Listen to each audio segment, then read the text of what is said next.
Hola les amis, j'espère que vous allez bien. Aujourd'hui, on va pas parler musique, mais on va parler littérature, poésie. On va parler, mais surtout, de choses sérieuses, des moments de société. On va parler du harcèlement, et puis on est aujourd'hui avec Vincent Boudonné, qui va nous faire part de ses écrits, de son livre qu'il a sorti récemment. Et avant de vous en dire plus, on va tout simplement faire connaissance avec Vincent, et je vous dis à tout de suite les amis.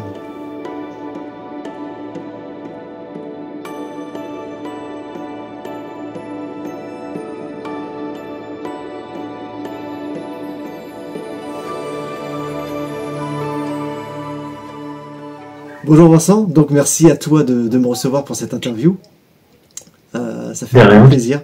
J'ai eu l'occasion de te rencontrer au Salon du Livre à Doudeville, et tu as été la première personne que j'ai rencontrée. Et je pense que c'était un signe, parce que du coup ton sujet m'a touché. C'est vrai qu'on n'a pas le temps d'échanger vraiment comme il faut sur place, mais le sujet j'ai trouvé touchant. Je t'ai trouvé touchant toi en tant que personne. Et c'est pour ça que je t'ai proposé justement si tu étais intéressé par cette interview. Et puis pour aujourd'hui, nous y voilà. Donc Vincent, je vais te laisser te présenter un petit peu, savoir dans quelle région tu vis, puis l'âge, savoir... t'es encore à l'école, tout ça? Oui, je suis étudiant. T'es encore étudiant, donc t'es de quelle région? T'es de Rouen, c'est ça? De Rouen. De Rouen? Oui. Ok. Et donc en fait, c'est un recueil un peu personnel ce que tu as fait. Oui, c'est par rapport à la souffrance que moi j'ai vécue au lycée et au collège.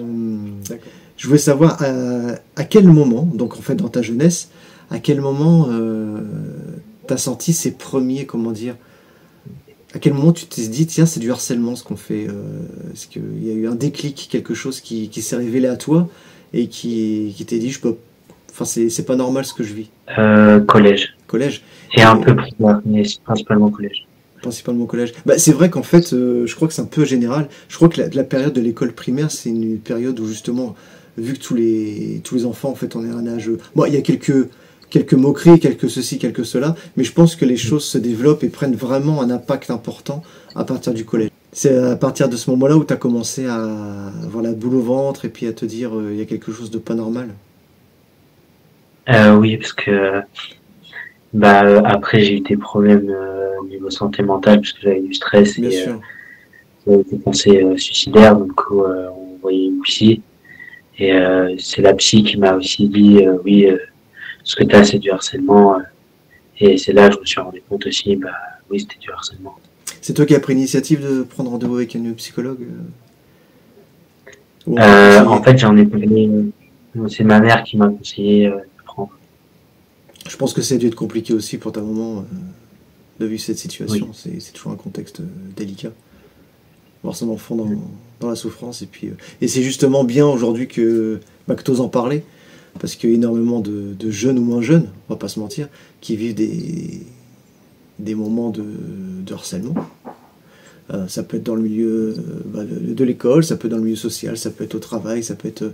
Et je pense qu'écrire un livre comme le tien, et en plus c'est bien parce que, là on va le dire clairement, ton livre c'est un recueil de poésie. Oui. Et je trouve ça bien parce que du coup, sur de courts formats en fait, ça permet peut-être à des gens de plusieurs milieux de s'identifier par rapport à certaines idées, tu sais, par rapport à certaines phrases, par rapport à... Parce que chaque phrase, on va se le dire, a un impact en fait sur l'esprit des gens. Et donc je trouve que ce format est vraiment intéressant. Donc t'es jeune, t'as quel âge aujourd'hui? J'ai 18 ans, très récemment, ça fait un mois que j'ai 18 ans. Eh ben, bienvenue dans Et l'âge des j'ai grands. fini. Non, je blague. C'est là où que les problèmes commencent. D'autres problèmes, tu sais, où t'es majeur. Et là, tu dis, ah, c'était mieux avant. Non, blague à part. À quel moment tu t'es dit, j'ai envie de prendre un stylo, une feuille, enfin, maintenant je dis ça. Je suis à l'ancienne, tu sais. Peut-être ton téléphone, peut-être c'est quelque chose pour écrire. À quel moment tu t'es dit, j'ai envie de mettre sur mes mots sur un papier ou que tu as envie d'en parler en fait. Parce que c'est vrai, je pense que ça c'est amené, et souvent je te classe, parce que quand tu es écrivain, je classe ça un peu dans le milieu des artistes, parce que quand on est capable de mettre ses mots sur du papier, tu vois, on a atteint un niveau de... C'est aussi une façon de se livrer, parce que parfois tu n'as pas cette occasion de te livrer à d'autres personnes. Et se livrer à soi-même presque, c'est une force, et aussi c'est un art, quoi. Voilà, tout simplement. À quel moment t'es venu l'idée de te dire je vais l'écrire tout ça? Quand au lycée, j'ai eu une seconde dépression, du plus là de la solitude et du mal-être et de la pression scolaire. Et en fait, il y avait un jeune dans notre classe qui malheureusement a essayé de mettre fin à ses jours, et je m'étais dit peut-être que si je lui avais parlé, peut-être si j'avais mis des mots pour expliquer aux enseignants de comment réagir, de comment ils peuvent aider, peut-être que ça aurait pu aider à la situation. Et aussi, comme je me sentais très seul et incompris, c'est aussi, ça m'est venu comme ça d'écrire. Mais c'est vraiment sans forcément que ce soit... C'est vraiment délicat comme contexte, parce que on a l'impression de ta façon d'en parler que presque tu te sentirais coupable de ne pas lui avoir parlé. Mais c'est pas facile de parler à... En plus, toi, t'as subi cette dépression, mais et toi-même, tu sais qu'il y a d'autres personnes parfois qui connaissent ton désarroi, mais qui n'osent pas en fait en parler avec toi, parce que t'as des mots qui peuvent blesser, t'as des mots ou la peur aussi que la personne n'ait pas envie d'en parler, ou d'aggraver les choses aussi parfois. Je sais pas ce que t'en penses. Donc je pense que même si ton camarade de classe a eu cette situation, je pense qu'il faut pas t'en vouloir.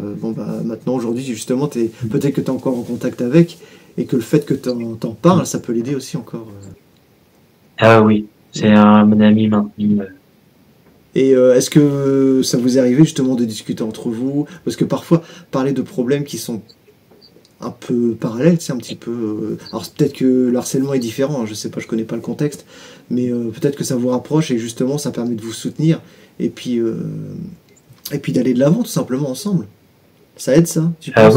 Oui, je pense que ça nous a aidés, parce qu'après on a pu en parler de ce qu'on avait vécu, et aussi durant cette période, il y avait aussi des groupes, on avait un groupe de parole, et ça aussi ça m'a aidé à pouvoir prendre la parole et expliquer ce qui m'était arrivé, Ouais. parce que du coup je me suis dit c'est le bon moment pour en parler. Ça t'a poussé un petit peu en fait, Comme le sujet cette sur la table. réflexion de dire il faut en parler tout simplement. Et est-ce que son vécu t'a inspiré aussi un petit peu dans ton ouvrage, ou c'est vraiment personnel? Oui, quand même. C'est personnel, mais là quand même des choses où je me suis mis à sa place, et je me suis dit oui, que la réaction que par exemple pouvaient avoir certains enseignants aurait pu être mieux, donc il y a aussi du vécu qu'il aurait pu avoir.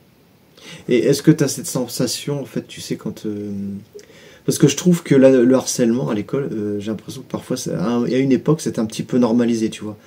J'ai l'impression qu'on dit, bon, bah, il est harcelé, mais de toute façon, c'est pas le seul, et puis qu'est-ce que tu penses de ça? Parce que je pense qu'il faut quand même mettre un petit peu un point sur la table, et puis dire stop à tout ça.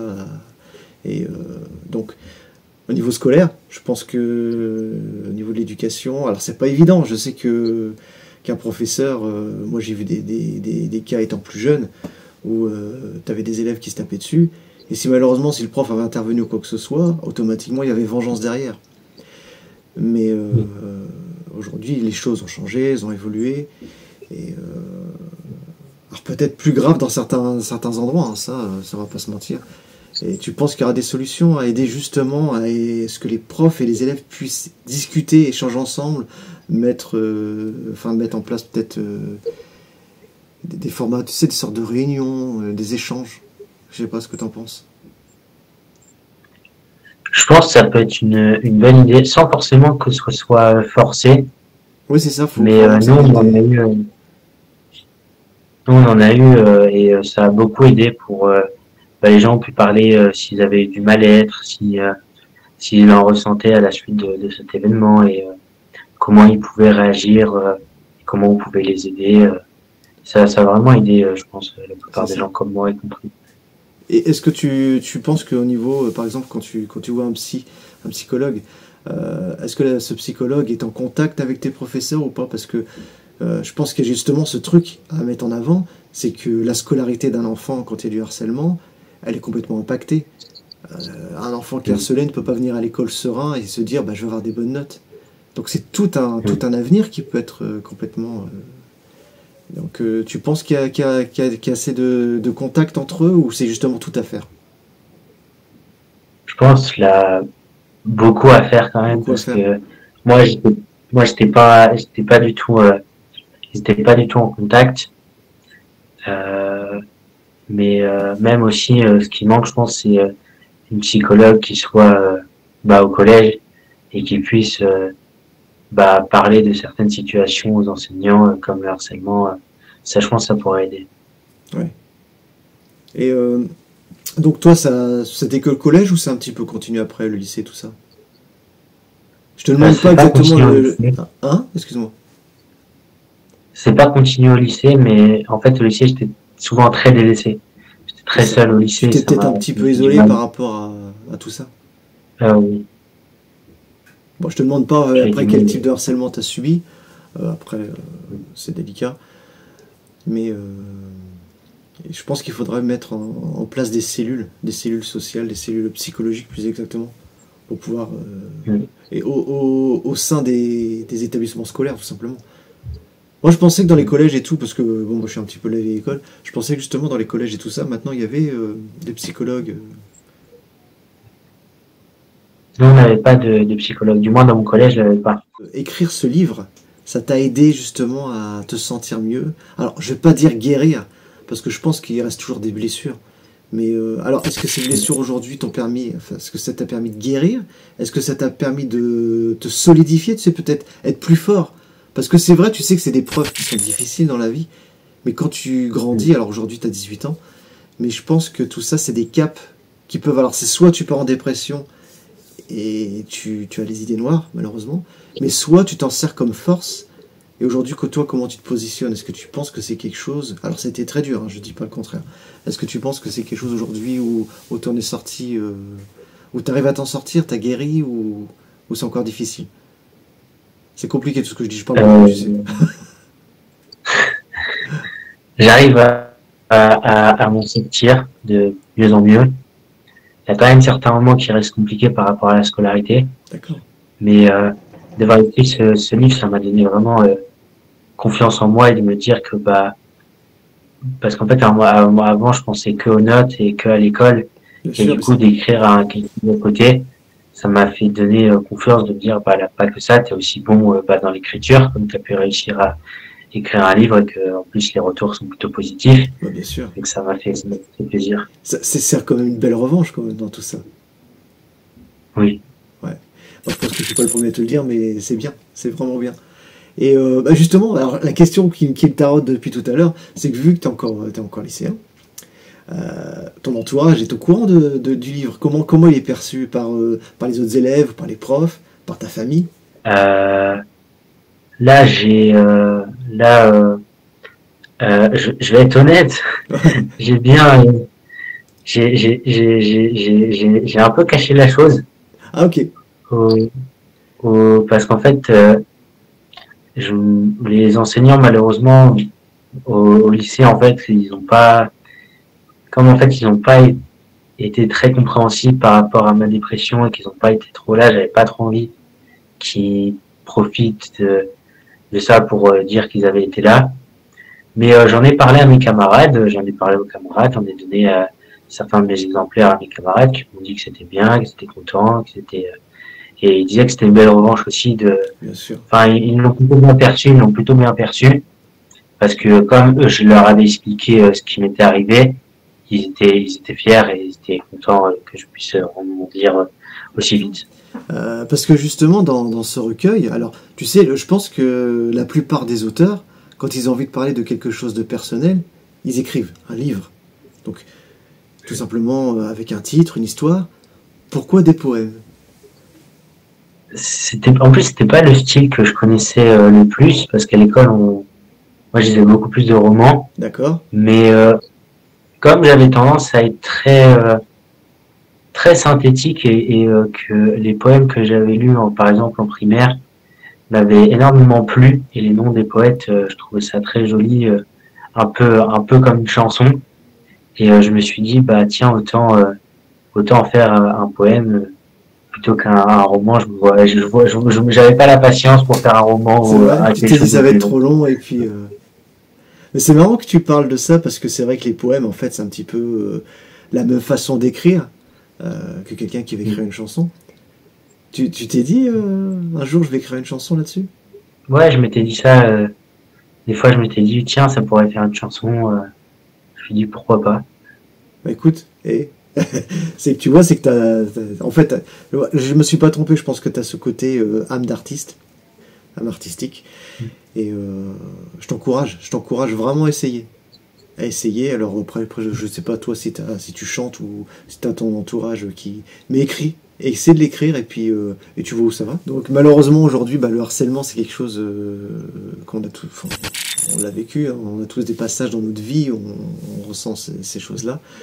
C'est dommage qu'en 2025, parce que on essaie de passer dans une société qui est, entre parenthèses, civilisée, et je comprends pas qu'aujourd'hui, il n'y a pas assez de choses qui ont été mises en place pour éviter ça. Et s'il y avait que cette période, alors la période de l'adolescence, parce que non seulement tu subis le harcèlement quand tu es ado, il faut dire que le monde de l'adolescence, c'est un monde où tu te découvres, tu cherches qui tu es. Alors quand tu subis ça en plus, alors c'est soit tu déprimes, soit justement bah, tu essaies de t'en sortir.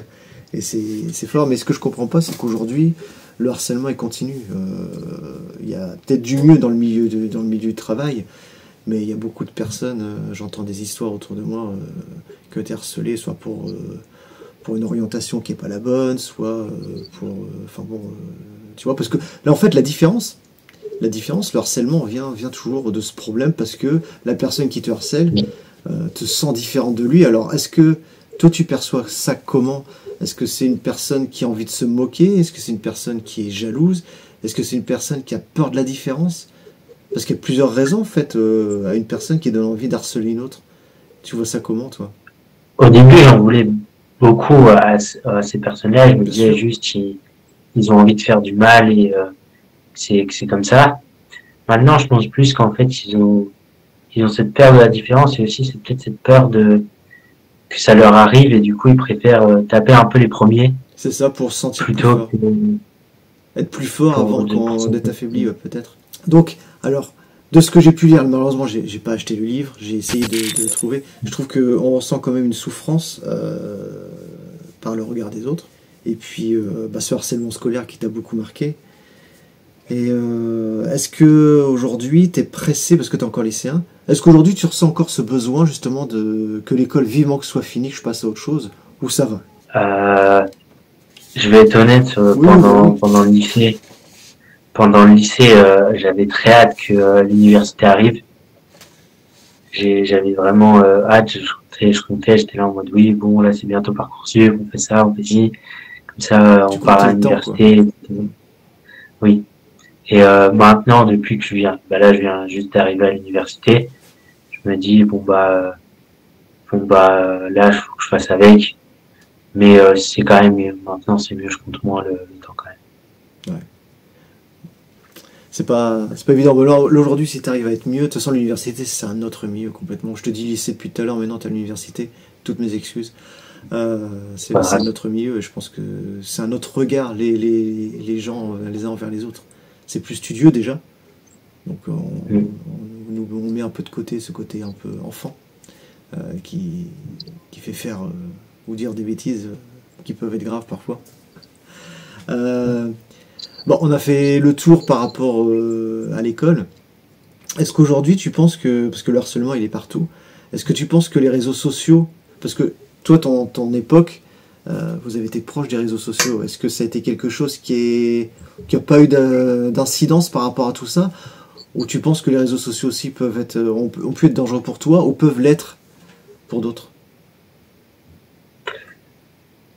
Euh, Pendant mon harcèlement, ça m'a pas porter préjudice. D'accord. Donc toi, c'est pas t'as pas eu de problème de... Mais après, quand j'étais en dépression au lycée, par contre, oui, parce que en fait, c'était ce qui me montrait que j'étais seul et que bah j'étais écarté de tous les groupes parce que je voyais les stories des personnes qui étaient en groupe, etc. Et que moi qui y participais jamais, même si je parlais avec ces personnes. Et du coup, c'était ça m'a fait plus de mal à ce moment-là. Ouais, je comprends. Je comprends, c'est cette solitude en fait qui t'a pesé. Est-ce que toi aujourd'hui, avec un recul sur tout ça, est-ce que tu penses qu'il y a des choses à faire pour une façon de réagir par rapport... Parce que quand quelqu'un qui harcèle, tu peux te demander si c'est de la haine, si... Enfin, c'est un rejet des personnes. Euh, Est-ce que tu penses qu'il y a quelque chose en fait aujourd'hui pour contrer ces personnes et puis, et puis, et puis quelque chose justement qui t'a peut-être aidé à tenir aussi par rapport à tout ça? Moi, ce qui m'a aidé à tenir, c'est que j'avais la chance d'être chez moi, Ouais. de pouvoir pleurer, de pouvoir en parler. Même si j'en ai pas parlé, je savais que j'aurais pu. Ouais. Bah, la force des Mais parents qui sont proches des enfants, c'est que souvent il n'y a pas besoin de dire les mots. oui, c'est ça. Mm. Et ça m'a vraiment aidé. Même aussi chez moi, je faisais par exemple, c'était une liste, par exemple, de mots qui m'avaient fait plaisir dans l'année. Et même si on pouvait me dire que bah, j'étais gros, que mon nom était pas bien ou d'autres choses, bah, je relisais ces mots et je repensais à des mots de ma mère qui me disaient, bah non, en fait, enfin, bah non, enfin, qui disaient le contraire, qui disaient non, Bien t'es sûr. beau, t'es intelligent, etc. Bah, bien sûr. Bien sûr. Et puis surtout alors surtout le harcèlement sur un physique ou quoi que ce soit, parce que tu te remets toujours en question quand t'es ado. Est-ce qu'un jour quelqu'un va m'aimer? Est-ce que ceci? Est-ce que cela? Mais après, quand on est jeune, si on savait qu'un jour, de toute façon, on trouvera la personne qui nous aimera, qu'on trouvera notre équilibre, en fait, si on se comporte bien, bien sûr. Parce qu'il faut pas croire que c'est les personnes qui harcèlent qui trouvent le bonheur. Là, un petit message pour ceux qui harcèlent, c'est pas spécialement parce que vous harcelez les autres que vous serez heureux plus tard. Il faut se remettre en question, il faut bien voir les choses, réfléchir avant d'agir, et puis tout simplement accepter que tout le monde, bah, on est tous différents, tous. Et c'est ça qui est beau, c'est ça qui fait l'humanité, c'est ça qui fait qu'on peut se compléter, qu'on peut avoir des idées différentes, qu'on peut faire les choses ensemble.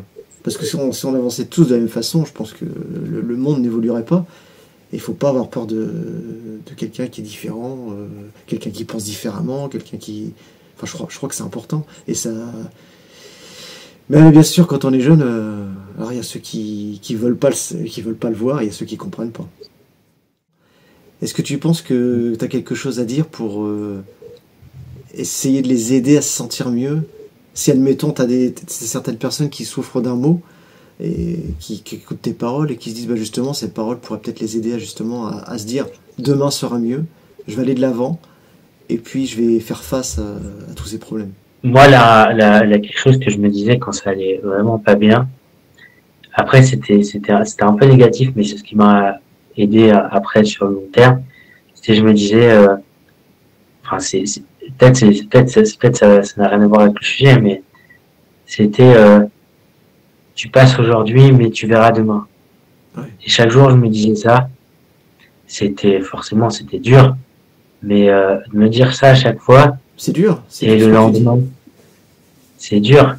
Et le lendemain, en fait, en fait, après réflexion, tu passais le lendemain, tu passais le lendemain, et puis au fur et à mesure, tu te disais, bah, je passe le lendemain, je passe la semaine, je passe le mois, et puis après, au fur et à mesure, tu le disais plus, et ça m'aidait. Enfin, moi, ça m'a aidé, mais même si c'est très dur à dire, parce que c'est quand ça va vraiment mal qu'on se dit ça, donc Ça va mal parce qu'en fait, ça veut dire qu'à chaque fois que tu rentrais chez toi le soir, tu disais bon bah j'ai encore passé une journée, qu'est-ce qui se passera demain? C'est compliqué, c'est compliqué. Au niveau de la force d'esprit, faut faut être fort. Et, bah aujourd'hui, je pense que de toute façon on a parlé du sujet. Au niveau des écoles, il n'y a pas encore assez de structure, il y a encore rien fait, il y a encore pas ce qu'il faut pour Tu penses que juste une cellule psychologique ça pourrait aider, ou peut-être parce que parfois peut-être que les parents ne sont pas au courant, est-ce qu'il devrait y avoir plus de réunions, tu sais, parents-élèves, mais pas parler que de scolarité, parler justement des problèmes qui peuvent être apportés par le comportement des uns et des autres. Est-ce que tu penses que c'est quelque chose qui pourrait aider? Je pense que ça aiderait. Aussi, moi, il y a quelque chose que j'avais du mal à comprendre dans mon lycée, c'est qu'on avait une psychologue pour plus de 1000 élèves. Oui. Ce qui, pour moi, c'est absolument impossible qu'elle puisse voir. Elle peut pas gérer les dossiers et surtout ne pas être proche d'un élève, ça c'est clair. C'est ça. Mm. Et du coup, en plus, c'était elle aussi qui faisait l'orientation, donc dès qu'on approchait des choix d'orientation, c'était fini, t'avais pas de rendez-vous. Donc, je pense qu'il faudrait mettre plus de psychologues, plus aussi de réunions, oui, entre parents et enfants, et plus libérer la parole, que ce soit de la part des enseignants qui fassent plus de prévention, qui soient aussi plus attentifs aussi aux différents mots, parce que moi j'ai déjà eu dans des classes un élève qui en insultait un autre, mais le prof qui ne disait rien, oui, ça, alors qu'il avait entendu. Ça oui, j'ai vu. Après, il y a des profs, moi j'ai vu par expérience, quand j'étais au lycée, des profs qui partent en dépression parce que la classe est trop dure. Il y a des profs, j'ai vu des profs partir en dépression. Ça c'est... Et c'est là qu'on se rend compte que quand tu as un professeur qui perd en fait tout simplement le fil de son métier, enfin qui perd le contrôle, je trouve que c'est vraiment inquiétant ça. C'est là que tu vois en fait que non seulement il y a un manque d'écoute par rapport aux élèves, mais peut-être que les professeurs eux-mêmes ne sont pas écoutés par leur établissement. Et après, là, je brode autour, peut-être que je me trompe, mais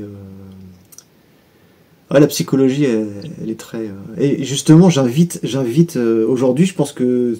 Je sais pas si tu as envie de dire la même chose. Je pense que c'est important d'écrire ces mots. C'est important de les étaler, de pouvoir relire, en fait. Par exemple, quand t'as une journée difficile, peut-être même avant d'aller en dépression, d'écrire justement ce qui n'a pas été dans ta journée, relire, et puis de dire, tiens, si j'avais su ça avant, j'aurais agi autrement.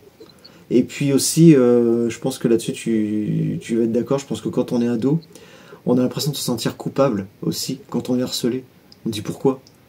Et je veux vraiment que les gens comprennent en fait que c'est pas la personne qui est harcelée qui est coupable, mais c'est les autres qui harcèlent qui sont coupables. Et pas inverser la situation. Donc est-ce que tu as quelque chose à dire justement là-dessus qui pourrait justement les mettre en confiance? C'est délicat ce que je te demande, c'est pas facile. Mais toi aujourd'hui qui as eu la force d'écrire, je pense que tu as peut-être un mot ou deux pour leur dire ayez confiance en vous et c'est pas vous le problème. C'est dur, mais il faut réussir à essayer de voir un peu plus loin et de se dire que là on est face un peu à un mur, qu'on va le passer et qu'après t'as un chemin. C'est ça. Mais que voilà, ce sera long pour passer ce mur, mais que derrière il y a un long chemin, donc il y a une longue vie après qui sera plus tranquille, je l'espère. C'est sûr. Normalement. C'est sûr pour certains et pour d'autres c'est plus compliqué. Comment tu vois demain, toi? Alors maintenant, parce que demain là t'as réussi à écrire un livre, est-ce que t'as une idée de suite? Parce que tu sais, alors c'est vrai que c'est quelque chose qu'on voit un peu moins parce qu'on parle toujours de romans, et je trouve que les recueils de poèmes, on n'en parle plus beaucoup. Il n'y a que quand on est scolarisé qu'on apprend justement, on commence par apprendre par des poèmes. Il n'y a plus de grands poètes, tu sais, comme avant, ou des noms qui reviennent. Est-ce que c'est quelque chose, une carrière qui t'intéresserait, tu sais, à essayer de justement remettre ça sur le devant? Parce qu'il y a beaucoup de choses, tu sais, qui ont été créées dans le passé, puis qui reviennent. Et je trouve que les poèmes, tu sais, tu pourrais faire ça en mode podcast, tu pourrais faire ça en mode, tu vois, le petit poème du jour, des trucs comme ça. Est-ce que tu penses que tu penses à un deuxième recueil? Est-ce que tu penses à faire une suite à tout ça? Je pense à faire un deuxième recueil. D'accord. Sur les thèmes, à peu près les mêmes thèmes, parce que c'est des thèmes qui parlent encore beaucoup. Bien sûr. Tu pourras en parler toute ta vie, hein. Ça c'est... Et oui, j'aimerais en faire un autre, cette fois-ci avec plus de poèmes, afin de mettre plus de détails sur les souffrances, afin de plus d'écrire. Et oui, peut-être, pourquoi pas, faire d'autres choses à côté, comme mettre en avant de la poésie, essayer de la remettre sur le devant de la scène, parce que c'est vrai qu'on n'en voit plus beaucoup. Mais voilà, c'est vrai que oui, c'est que dans le milieu scolaire, et je pense qu'il faudrait... Moi, je trouve ça super intéressant. Alors, tu vas me dire que mon idée est peut-être bête, mais aujourd'hui, on voit souvent des one-man shows, tu sais, des showmen, c'est qui viennent là pour faire des sketchs. Mais avant, c'était des poètes qui venaient, tu vois, qui étalaient leurs poèmes comme ça devant un public, et puis qui... Moi, je trouve que ce serait super d'essayer de refaire ça. C'est quelque chose qui te tenterait? Oui. Ouais? Honnêtement, oui. Ouais, je serais ouvert au projet, oui. Ah bah c'est... Moi, je trouve ça super, et je trouve que ce serait pas innovateur, au contraire. Mais à notre époque, je pense qu'on a besoin, parce qu'il y a beaucoup de personnes qui sortent pour rigoler, mais il y a d'autres personnes qui ont envie de se poser. Tu sais, comme quand tu vas voir une pièce de théâtre. Tu vas pas là-bas pour spécialement rire, parce qu'il y a des pièces de théâtre t'as des comédies, t'as des drames, et je trouve qu'aujourd'hui, si tu vas voir quelqu'un qui va faire son show, c'est automatiquement que de l'humour. Et moi, je trouve que quelqu'un qui est là pour te dire des poèmes et tout ça, bah, ce serait un contexte complètement différent, et puis ça permettrait justement... et tu serais peut-être pas reçu spécialement dans les mêmes établissements. C'est-à-dire que tu as des établissements où les gens sont là pour passer un moment calme et tout ça. Et tu as quelqu'un, un poète et tout ça, qui te cite un... En fait, tu sais qu'il y a des mots comme ça qui arrivent dans tes oreilles. Hop là, tu passes une soirée sereine, tu vois. Ouais, c'est une bonne idée, je pense. Bon, en tout cas, je vois que tu as quand même des idées pour la suite, tu as de l'ambition. T'aimerais en faire ton métier, ou tu as d'autres projets? Moi, j'aimerais bien en faire mon métier, même si je sais que ce sera assez compliqué d'en vivre. Mais c'est compliqué, de toute façon, tout ce qui est métier de l'art, c'est compliqué. Après, il suffit de se faire son trou, mais parfois il faut du temps. Mais je prévois aussi j'ai aussi d'autres métiers qui m'intéressent à côté. Ouais. Donc ça peut être disons un complément ou autre. T'as un dernier message à passer aux gens qui pourraient nous écouter, tout simplement? Que c'est même si des fois il y aura des moments où on aura envie de perdre espoir, de se dire que il y a toujours moi je me disais ça aussi des fois, qu'il y a toujours quelqu'un qui vous attend, et que dans le futur, peut-être, vous la rencontrerez, et peut-être ça fera la différence. Bon, on va rester sur ces mots, et franchement c'est un beau témoignage. En tout cas, Vincent, ton livre Cahier d'ado, je le conseille à toutes les personnes qui ont envie de lire, et tout simplement, non seulement, c'est pas seulement à lire quand tu as des problèmes de dépression ou de harcèlement. Je pense que c'est aussi une évasion, parce que ça reste des poèmes, et ça fait du bien, tout simplement. Voilà. Ça fait du bien de se dire que justement aujourd'hui, toi tu t'en es sorti, et que c'est grâce à ces mots que tu as écrits aussi que tu te sens plus libre. Voilà. Et aujourd'hui, tu rentres dans... t'as 18 ans, tu rentres t'es majeur, tu rentres dans la vie d'adulte, et je pense que tu vois ça plus sereinement que l'adolescence, non? Oui, bon. Clairement en plus. Bon, en tout cas, c'est bien. Prends soin des personnes qui sont autour de toi, qui sont là pour te soutenir. Vincent, c'était un plaisir, un grand plaisir. J'espère que l'interview, toi aussi, t'a plu, et puis voilà. Vincent, je vais te souhaiter un bel avenir, je vais te souhaiter une bonne continuation, et puis je te dis à très vite pour le deuxième volet. À très vite. Les amis, voilà, j'étais avec Vincent Boudonné, c'était un échange extraordinaire. Je vous invite à lire son ouvrage, et je vous promets qu'après ces quelques poèmes, vous vous sentirez mieux. Les amis, je vous dis à très vite. Ciao, ciao, ciao. C'est ici que commence notre vision. La vision de la meute. Les amis, petite pause dans la vidéo pour vous parler de notre partenaire officiel qui nous suit depuis le début de l'aventure. Oui, depuis le début, elle est toujours là. Je vous parle de Vision de Meute. Vision de Meute qui s'occupe de tout ce qui est la partie photo et vidéo. Les montages et tout ça, sans Vision de Meute, tout ça ne serait pas là. Vous soyez une association, un artisan, un artiste, un commerçant, peu importe, elle est là en fait pour mettre en valeur ce que vous voulez montrer et de la meilleure façon. Les amis, on y retourne ?